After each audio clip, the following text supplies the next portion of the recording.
Hi hello ನಮಸ್ಕಾರ ಸ್ನೇಹಿತರೆ. ಕೊನೆಗೂ ಇಲ್ಲಿ ಶ್ರಾವಣಿ ವಿಜಯಾಂಬಿಕಾ ವಿರುದ್ಧ ಜಯ ಸಾಧಿಸಿ ಬಿಟ್ರೆ ಆ ಕಡೆ ಮದನ್ನ DNA ಟೆಸ್ಟ್ ರಿಪೋರ್ಟ್ ಹೊರಬಿತ್ತ. ಏನಾಯ್ತು, ಏನ್ ಕತೆ, ಇದು ಎಲ್ಲವನ್ನ ಕೂಡ ತಿಳ್ಕೋಬೇಕು ಅಂದ್ರೆ ಈಗಲೇ ನಮ್ಮ ಈ ಚಾನಲ್ನ ಸಬ್ಸ್ಕ್ರೈಬ್ ಮಾಡಿ, ಹಾಗೆ ಈ ಒಂದು ವಿಡಿಯೋವನ್ನ ಪೂರ್ತಿಯಾಗಿ ನೋಡೋದನ್ನ ಯಾವುದೇ ಕಾರಣಕ್ಕೂ ಕೂಡ ಮರಿಬೇಡಿ. ಇಲ್ಲಿ ಶ್ರಾವಣಿ ವಿಜಯಾಂಬಿಕಾ ವಿರುದ್ಧ ಸಿಡಿತದ್ದಾಳೆ. ಇಲ್ಲಿ ವಿಜಯಾಂಬಿಕಾ ವಿರುದ್ಧ ಕಣಕ್ಕಿಳಿಯೋದ್ರ ಮುಖಾಂತರ ವಿಜಯಾಂಬಿಕಾಗೆ ಸರಿಸಾಟಿಯಾಗಿ ಸ್ಪರ್ಧೆ ಕೊಡುವುದಕ್ಕೆ ಮುಂದಾಗ್ತದಾಳೆ. ಎಲ್ಲಾ ಕಡೆ ಶ್ರಾವಣಿಯ ಒಳ್ಳೆತನ ಕೆಲಸ ಮಾಡ್ತಾ ಇದ್ರೆ ಇಲ್ಲಿ ವಿಜಯಾಂಬಿಕಾ ಕೈಯಲ್ಲಿ ಕೊಟ್ಟಂತಹ ಕಾಸುಗಳು ಕೆಲಸ ಮಾಡ್ತದ. ಇತ್ತ ಕಡೆ ವಿಜಯಾಂಬಿಕಾ ದುಡ್ಡು ಗೆಲ್ಲುತ್ತೋ ಶ್ರಾವಣಿ ನಷ್ಟೇ ಗೆಲ್ಲುತ್ತೋ ಅನ್ನೋದು ನಿಜಕ್ಕೂ ಕೂಡ ಪೈಪೋಟಿ ಗೆಲ್ತಿರ್ತಕ್ಕಂಥ ವಿಷಯ. ಅದರ ನಡುವೆ ಇಲ್ಲಿ ವಿಜಯಾಂಬಿಕಾ ಶ್ರಾವಣಿಯನ್ನ ಮಟ್ಟ ಹಾಕಬೇಕು ಅಂತ ಹೇಳಿ ಸಾಕಷ್ಟು ದಾರಿಯನ್ನ ಹುಡುಕ್ತಾರೆ. ಬಿಕಾಸ್ ಇಲ್ಲಿ ಶ್ರಾವಣಿ ಕೂಡ ಫ್ಲೆಕ್ಸು ಕಟೌಟು ಎಲ್ಲವನ್ನ ಕೂಡ ಹಾಕ್ಸಿದಾರ. ಅದನ್ನೆಲ್ಲ ಹಾಕ್ಸೋದಕ್ಕೆ ದುಡ್ಡು ಎಲ್ಲಿಂದ ಬಂತು? ಖಂಡಿತವಾಗ್ಲೂ ಕೂಡ ಇವಳ ಮನೆಯನ್ನ ರೇಟ್ ಮಾಡಿಸ್ಲೇಬೇಕು ಅಂತ ಹೇಳಿ ಡಿಸೈಡ್ ಮಾಡ್ಕೋತಾರೆ. ಹಾಗಾಗಿ ಪೊಲೀಸ್ ಅವರನ್ನ ಬಳಸ್ಕೋತಾರೆ. ಪೊಲೀಸ್ ಅವರು ಕೂಡ ವಿಜಯಾಂಬಿಕಾ ಪರವಾಗಿ ಇರುವುದರಿಂದಾಗಿ ಇಲ್ಲಿ ಪೊಲೀಸ್ ಅವರು ಶ್ರಾವಣಿ ಮನೆಗೆ ನಮಗೆ ಸರ್ಚ್ ವಾರೆಂಟ್ ಇದೆ, ನಿಮ್ಮ ಮನೆ ಸರ್ಚ್ ಮಾಡಬೇಕಾಗಿದೆ, ನಮಗೆ ಆ ಒಂದು ಕಂಪ್ಲೇಂಟ್ ಬಂದಿದೆ ಅಂದಾಗ ಕಂಪ್ಲೇಂಟ್ ಕೊಟ್ಟವ್ರು ಯಾರು ಅಂತಾರೆ. ಬಟ್ ಕಂಪ್ಲೇಂಟ್ ಕೊಟ್ಟವ್ರು ಯಾರು ಅಂತ ರಿವೀಲ್ ಮಾಡೋದಿಲ್ಲ. ಬಟ್ ಅವ್ರಿಗೆ ಗೊತ್ತಾಗುತ್ತೆ ಖಂಡಿತ ವಿಜಯಾಂಬಿಕಾ ಪಿತ್ತೂರಿನೇ ಅಂತ ಹೇಳಿ. ಮನೆ ಎಲ್ಲ ಕಡೆ ಸರ್ಚ್ ಮಾಡ್ತಾರೆ. ಒಂದಷ್ಟು ದುಡ್ಡು ಸಿಗತ್ತೆ. ಈ ದುಡ್ಡು ಎಲ್ಲಿಂದ ಬಂತು ಹಾಗೆ ಹೀಗೆ ಅಂತ ಪ್ರಶ್ನೆ ಮಾಡ್ತಾರೆ. ನಿಮ್ಮನ್ನ ನಾವು ಅರೆಸ್ಟ್ ಮಾಡಬೇಕಾಗಿದೆ ಅಂತ ಕೂಡ ಪೊಲೀಸ್ ಅವರು ಹೇಳ್ತಾರೆ. ಆಗ ಮಾವ ಪದ್ದೂರು ಬರ್ತಾರೆ. ಬಂದಿದ್ದೆ ಅರೆಸ್ಟ್ ಮಾಡುವುದಕ್ಕೆ ಸಾಧ್ಯ ಇಲ್ಲ, ಯಾಕಂದ್ರೆ ಈ ದುಡ್ಡನ್ನ ನಾವು ಎಲ್ಲೋ ತಗೊಂಡು ಬಂದಿರುವುದಲ್ಲ. ನಿಜ ಹೇಳಬೇಕು ಅಂದ್ರೆ ನಾವು ಮರ್ಯಾದಸ್ರು ವಿಜಯಾಂಬಿಕಾ ತರ ತಲೆ ಹೊಡೆದು ದುಡ್ಡನ್ನ ಸಂಪಾದನೆ ಮಾಡ್ತವ್ರಲ್ಲ ನಾವು. ಈ ಒಂದು ದುಡ್ಡು ನನ್ನ ಹೆಂಡತಿ ಒಡವೆಯನ್ನ ಅಡ ಇಟ್ಟು ತಗೊಂಡು ಬಂದಿರುವುದು ಅಂತ ಹೇಳಿ ಆ ಒಂದು ಪ್ರೂಫನ್ನ ತೋರಿಸ್ತಾರೆ. ಪ್ರೂಫನ್ನ ನೋಡ್ತಿದ್ದಾಗೇನೆ ಪೊಲೀಸ್ ಅವರು ಏನೂ ಮಾಡೋಕ್ಕಾಗದೆ ಅಲ್ಲಿಂದ ಕಾಲು ಕೀಳ್ಬೇಕಾಗತ್ತೆ. ತದನಂತರ ಇಷ್ಟು ದಿನ ಇಲ್ಲಿ ಸುಬ್ಬು ಅಕ್ಕ ಮತ್ತೆ ಅಮ್ಮ ಹೆದರ್ಕೋತಾ ಇದ್ರು, ಎಲೆಕ್ಷನ್ನಿಂದಾಗಿ ಏನಾದರೂ ತೊಂದರೆ ಆಗ್ಬಿಟ್ರೆ ವಿಜಯಾಂಬಿಕಾ ಏನಾದರೂ ತೊಂದರೆ ಮಾಡಿಬಿಟ್ರೆ ಅಂತ ಹೇಳಿ. ಬಟ್ ಯಾವಾಗ ಸುಮ್ಮನಿದ್ದು ಕೂಡ ವಿಜಯಾಂಬಿಕಾ ಈ ರೀತಿ ತೊಂದರೆ ಕೊಡುವುದಕ್ಕೆ ಮುಂದಾದರೂ ಇಬ್ರು ಕೂಡ ಸಿಡಿದೇಳ್ತಾರೆ. ಶ್ರಾವಣಿ ಜೊತೆ ಇನ್ನು ಮುಂದೆ ನಾವು ಕೂಡ ಇರ್ತೀವಿ. ಇಷ್ಟು ದಿನ ಭಯ ಆಯಿತು, ನಾವು ಸುಮ್ಮನೆ ಇದ್ರು ನಮ್ಮ ವಿಷಯಕ್ಕೆ ಬಾರದೆ ಸುಮ್ಮನೆ ಇರೋದ್ರ ಬದಲು ಕೆಡುಕಕ್ಕೆ ಬಂದಂಥ ವಿಜಯಾಂಬಿಕಾಗೆ ಸರಿಯಾಗಿ ಬುದ್ಧಿ ಕಲಿಸ್ಲೇಬೇಕು. ನೀವು ನಿಜಕ್ಕೂ ವಿಜಯಾಂಬಿಕಾ ಪಾಲಿನ ದುರ್ಗಿ, ಖಂಡಿತ ಆಕೆಯನ್ನ ಸಂಹಾರ ಮಾಡ್ತಕ್ಕಂಥದ್ದು ನೀವೇ. ಆಕೆ ಈ ಒಂದು ಎಲೆಕ್ಷನ್ ಅಲ್ಲಿ ಸೋಲ್ತಾಳೆ, ನೀವು ಸೋಲಿಸ್ತೀರಾ ಅಂತ ಹೇಳಿ ಅಕ್ಕ ಮತ್ತೆ ಅಮ್ಮ ಇಬ್ರು ಕೂಡ ಹೇಳ್ತಾರೆ. ಎತ್ತ ಕಡೆ ವಿಜಯಾಂಬಿಕಾ ಹೇಗಾದ್ರೂ ಮಾಡಿ ಆ ಶ್ರಾವಣಿಯನ್ನ ಲಾಕ್ ಮಾಡಬೇಕು. ಖಂಡಿತ ಪ್ರತಿ ಬಾರಿ ಕೂಡ ಆಕೆ ನಿಜಕ್ಕೂ ಇದರಿಂದ ಬಚಾವ ಆಗ್ತಾನೆ ಇದ್ದಾಳೆ. ಇಲ್ಲ, ಯಾವುದೇ ಕಾರಣಕ್ಕೂ ಕೂಡ ಆಕೆ ಬಚಾವ ಆಗಬಾರ್ದು. ಆ ರೀತಿಯಲ್ಲಿ ಆಕೆಯನ್ನು ನಾವು ಲಾಕ್ ಮಾಡಬೇಕು ಅಂತ ಹೇಳಿ ಯೋಚನೆ ಮಾಡ್ತಿದ್ದಾರೆ ಇಲ್ಲಿ ವಿಜಯಾಂಬಿಕಾ. ಹಾಗಾಗಿ ಇಲ್ಲಿ ಶ್ರಾವಣಿ ಮನೆಯಲ್ಲಿ ಒಂದಷ್ಟು ದುಡ್ಡು, ಡ್ರಿಂಕ್ಸು ಎಲ್ಲನೂ ಕೂಡ ಇಡಿಸೋದ್ರ ಮುಖಾಂತರ ಆ ಒಂದು ವಿಷಯಕ್ಕೆ ಶ್ರಾವಣಿಯನ್ನು ಅರೆಸ್ಟ್ ಮಾಡಬೇಕು ಅಂತ ಹೇಳಿ ಇಲ್ಲಿ ಪೊಲೀಸ್ ಅವ್ರಿಗೂ ಕೂಡ ಹೇಳ್ತಾರೆ. ಪೊಲೀಸ್ ಅವ್ರಿಗೆ ಇಲ್ಲಿ ಇನ್ಫಾರ್ಮೇಷನನ್ನು ಕೊಡ್ತಾರೆ. ಇದನ್ನೆಲ್ಲ ಮಾಡಿರೋದು ವಿಜಯಾಂಬಿಕಾನೇ ಅನ್ನೋದು ಪೊಲೀಸ್ ಅವ್ರಿಗೆ ಗೊತ್ತಿದ್ರು ಕೂಡ ಅವರ ಪರವಾಗಿ ಕೆಲಸ ಮಾಡ್ತಕ್ಕಂಥ ಅವರು ತಮ್ಮ ಕಾನ್ಸ್ಟೇಬಲ್ಸ್ ಜೊತೆಯಾಗಿ ಶ್ರಾವಣಿ ಮನೆ ನುಗ್ಗುವುದಕ್ಕೆ ಮುಂದಾಗ್ತಿದ್ದಾರೆ.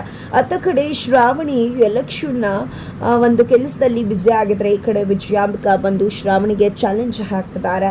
ನೋಡು, ನೀನು ನನ್ನ ಮುಂದೆ ಬೆಳೆದಿರ್ತಕ್ಕಂಥ ಒಂದು ಹುಡುಗಿ, ನೀನು ನನಗೆ ಚಳ್ಳೆ ಹಣ್ಣನ್ನು ತಿನ್ಸೋಕೆ ಬಂದು ನನ್ನ ವಿರುದ್ಧನೇ ನಿಂತರೆ ನಾನು ಅದನ್ನು ನೋಡ್ಕೊಂಡು ಸುಮ್ಮನೆ ಇರ್ತೀನಿ? ಖಂಡಿತ ಇಲ್ಲ. ನಿನಗೆ ಹೇಗೆ ಪಾಠ ಕಲಿಸ್ತೀನಿ ಅನ್ನೋದು ಇನ್ನು ಸ್ವಲ್ಪ ಸಮಯದಲ್ಲಿ ಗೊತ್ತಾಗುತ್ತಾ. ಹೋಗು ಮನೆಗೆ, ನಿನಗೋಸ್ಕರ ಕಾಯ್ತಾ ಇದೆ ಅಂತ ಹೇಳಿ ಕಳಿಸ್ತಾರೆ. ಒಂದು ಕ್ಷಣ ಶ್ರಾವಣಿ ಬೆಚ್ಚಿ ಬೀಳ್ತಾರೆ. ಯಾಕಂದರೆ ವಿಜಯಾಂಬಿಕಾ ಏನು ಮಾಡೋದಕ್ಕೂ ಕೂಡ ರೆಡಿ ಅಂತ ಹೇಳಿ.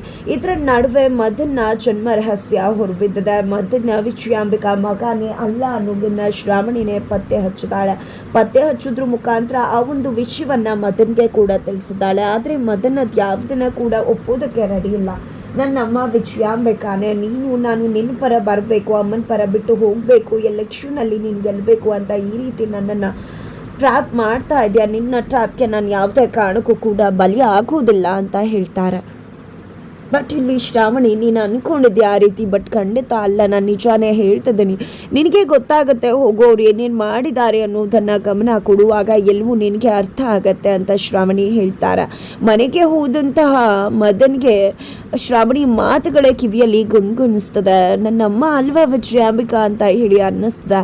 ಜೊತೆಗೆ ಇಲ್ಲಿ ಮಡಿಲಲ್ಲಿ ಮಲ್ಕೋಬೇಕು ಅಂತ ಹೇಳಿ ಅನ್ಸದೆ. ವಿಜಯಾಂಬಿಕಾ ಕೂತಿರ್ಬೇಕಾದ್ರೆ ಫೋನಲ್ಲಿ ಮಾತಾಡಬೇಕಾದ್ರೆ ಮದನ ಹೋಗಿ ಮಡಿಲ ಮೇಲೆ ಮಲ್ಕೋತಾನೆ. ಆಗ ಸಿಡಿದಂತಹ ವಿಜಯಾಂಬಿಕಾ, ಎದೆಳು, ನನ್ನ ಮಡಿಲಲ್ಲಿ ಯಾಕೆ ಮಲ್ಕೊಂಡಿದ್ದೆ, ಇರಿಟೇಟ್ ಆಗ್ತದ ನನಗೆ, ಸುಮ್ಮನೆ ಎದ್ದು ಹೋಗು, ನನ್ನ ಕೆಲಸದಲ್ಲಿ ನಾನು ಬ್ಯುಸಿ ಆಗಿದ್ರೆ ನಿಂದು ಒಳ್ಳೆ ಅಂತ ಹೇಳಿ ಬೈದು ಕಳಿಸ್ಬಿಡ್ತಾರೆ. ಆಗ ಮದನ್ ಮನಸ್ಸಿಗೆ ನೋವಾಗತ್ತೆ, ಆಘಾತವಾಗತ್ತೆ. ಆಗ ಸಾವಿತ್ರಿ ಹತ್ರ ಹೋದಂಥ ಮದನ ಮಗ ಏನಾದರೂ ಅಮ್ಮನ ಮಡಿಲಲ್ಲಿ ಮಲ್ಕೊಂಡ್ರೆ ಅಮ್ಮಂಗೆ ಇರಿಟೇಟ್ ಆಗತ್ತಾ ಅಂತ ಕೇಳ್ತಾರೆ.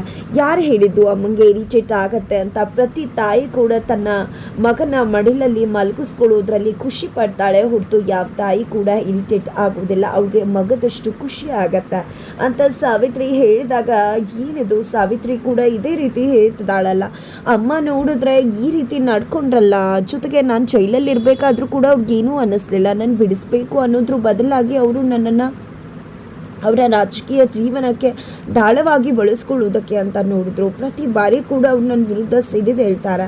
ನನ್ನ ಮಗು ಬಗ್ಗೆ ಕೂಡ ಯೋಚನೆ ಮಾಡುವುದಿಲ್ಲ, ಮೊಮ್ಮಗು ತಾನೇ, ಮೊಮ್ಮಗು ಬಗ್ಗೆ ಯೋಚನೆ ಮಾಡಬಹುದಿತ್ತಲ್ವ ಅಂತ ಹೇಳಿ ಸಾಕಷ್ಟು ಯೋಚನೆ ಮಾಡ್ತಾರೆ. ಇಲ್ಲ, ನಾನು ಯಾಕೆ ಈ ರೀತಿ ಯೋಚನೆ ಮಾಡ್ತಿದ್ದೀನಿ, ವಿಜಯಾಂಬಿಕಾನೇ ನನ್ನ ಅಮ್ಮ, ನನ್ನ ಅಮ್ಮಂಗೆ ತುಂಬಾ ಅನ್ಯಾಯ ಆಗಿದೆ, ನನ್ನಪ್ಪ ಅವ್ರಿಗೆ ತುಂಬ ಮೋಸ ಮಾಡಿದ್ದಾರೆ, ಒಬ್ಬಂಟಿಯಾಗಿ ನನ್ನನ್ನು ಬೆಳೆಸಿದ್ದಾರೆ, ನನ್ನಮ್ಮನನ್ನು ಎಲೆಕ್ಷನ್ನಲ್ಲಿ ಗೆಲ್ಲಿಸಬೇಕು ಅಂತಾನೆ ಮತನ ಅನ್ಕೋತಾರೆ. ತದನಂತರ ಈ ಶ್ರಾವಣಿ ನನ್ನನ್ನು ಅಮ್ಮನಿಂದ ದೂರ ಮಾಡಲಿಕ್ಕೋಸ್ಕರ ಏನೆಲ್ಲ ಪ್ಲ್ಯಾನ್ ಮಾಡಿದ್ಲು, ಇಲ್ಲ ಅವಳಿಗೆ ಸರಿಯಾಗಿ ಉತ್ತರ ಕೊಡಬೇಕು, ಅವಳಿಗೆ ನನ್ನಮ್ಮ ನನ್ನ ತಾಯಿ ವಿಜಯಾಂಬಿಕಾನೇ ಅನ್ನತಕ್ಕಂತಹ ಒಂದು ವಿಷಯವನ್ನು ಆಕೆ ಮುಂದೆ ರಿವೀಲ್ ಮಾಡಬೇಕು. ಅವಳು ಹೂಡಿದಂಥ ಜಾಲಕ್ಕೆ ನಾನು ಬಿದ್ದಿಲ್ಲ ಅಂತ ಗೊತ್ತಾಗಬೇಕು ಅಂದರೆ ನಾನು DNA ಟೆಸ್ಟನ್ನು ಮಾಡಿಸ್ಬೇಕು ಅಂತ ಯೋಚನೆ ಮಾಡಿದಂಥ ಮದನ್ನ ಇಲ್ಲಿ ವಿಜಯಾಂಬಿಕಾಗೆ ಗೊತ್ತಿಲ್ಲದೆ ವಿಜಯಾಂಬಿಕಾ ಹೇರನ್ನು ತೆಗೆದುಕೊಂಡಿದ್ದೆ DNA ಟೆಸ್ಟ್ಗೆ ಅಂತ ಹೇಳಿ ಹೋಗ್ತಾರೆ. ಅವ್ರ ಹತ್ರ ಮಾತನಾಡ್ತಾರೆ. ಖಂಡಿತ ಸಂಜೆ ಅಥವಾ ನಾಳೆ ಬೆಳಗ್ಗೆ ಸಾಧ್ಯ ಆದರೆ ಕೊಡೋಕ್ಕೆ ಟ್ರೈ ಮಾಡ್ತೀವಿ, ಖಂಡಿತ ಆದಷ್ಟು ಬೇಗ ನಿಮಗೆ DNA ಟೆಸ್ಟ್ ರಿಪೋರ್ಟ್ ಸಿಗುತ್ತೆ ಅಂತ ಹಾಸ್ಪಿಟಲ್ನವರು ಕೂಡ ಹೇಳ್ತಾರೆ. ಮತ್ತೊಂದು ತುಂಬ ಉತ್ಸಾಹದಲ್ಲಿರ್ತಾರೆ. ಖಂಡಿತವಾಗ್ಲೂ ಕೂಡ ಆ DNA ಟೆಸ್ಟ್ ನಮ್ಮ ಪರವಾಗಿ ಬರುತ್ತೆ, ನಾನು ಅಂದ್ಕೊಂಡಾಗೆ ಬರುತ್ತೆ ಅಂತ ಹೇಳಿ ಅತ್ತ ಕಡೆ ಶ್ರಾವಣಿ ಮನೆಗೆ ಹೋಗ್ತಿದ್ದಾಗೆ ಪೊಲೀಸ್ ಅವರು ಬಂದು, ನೋಡಿ ನಿಮ್ಮ ಮನೆಯಲ್ಲಿ ಲಾಸ್ಟ್ ಟೈಮ್ ಬಂದಾಗ ಏನೂ ಸಿಗಲಿಲ್ಲ, ಆದರೆ ಈ ಸಮಯ ಬಂದಾಗ ಇದೆಲ್ಲವೂ ಕೂಡ ಸಿಕ್ಕಿದೆ, ಎಲೆಕ್ಷನ್ ಟೈಮಲ್ಲಿ ಈ ರೀತಿ ಎಲ್ಲ ಇಟ್ಕೊಳ್ಳೋದು ಅಪರಾಧವಾಗುತ್ತೆ, ಯಾಕೆ ಇಟ್ಕೊಂಡಿದ್ರಿ ಇದೆಲ್ಲವನ್ನ ಕೂಡ, ಹಾಗಾಗಿ ನಿಮ್ಮನ್ನು ನಾವು ಅರೆಸ್ಟ್ ಮಾಡ್ತಾ ಇದ್ದೀವಿ ಅಂತ ಹೇಳಿ ಶ್ರಾವಣಿಯನ್ನು ಅರೆಸ್ಟ್ ಮಾಡಲಿಕ್ಕೆ ಮುಂದಾಗ್ತಿದ್ರೆ ಅಲ್ಲಿ ಸುಬ್ಬು ಶ್ರಾವಣಿಯನ್ನು ಕಾಪಾಡಲಿಕ್ಕೆ ಮುಂದಾಗ್ತಿದ್ದಾರೆ. ಇದರ ನಡುವೆ ಮದನ್ಗೆ ವಿಜಯಾಂಬಿಕಾ ತನ್ನ ತಾಯಿ ಅಲ್ಲ ಅನ್ನೋ ವಿಷಯ ಗೊತ್ತಾಗಿ ಬಿಟ್ಟಿದೆ. ಯಾಕಂದರೆ DNA ಟೆಸ್ಟ್ ರಿಪೋರ್ಟ್ ಹೊರಬಿಟ್ಟಿದೆ, ಅದರಲ್ಲಿರ್ತಕ್ಕಂಥ ರಿಸಲ್ಟ್ಸ್ನ ನೋಡಿದ್ದೆ ಮದನ್ ಶಾಕ್ ಆಗ್ತಿದ್ದಾರೆ. ಹಾಗಾಗಿ ಇಲ್ಲಿ ವಿಜಯಾಂಬಿಕಾ ವಿರುದ್ಧ ಮದನ್ ಶ್ರಾವಣಿಗೆ ಹೆಲ್ಪ್ ಮಾಡ್ತಾರಾ ಅನ್ನೋದನ್ನು ಕಾದು ನೋಡಬೇಕಾಗಿದೆ.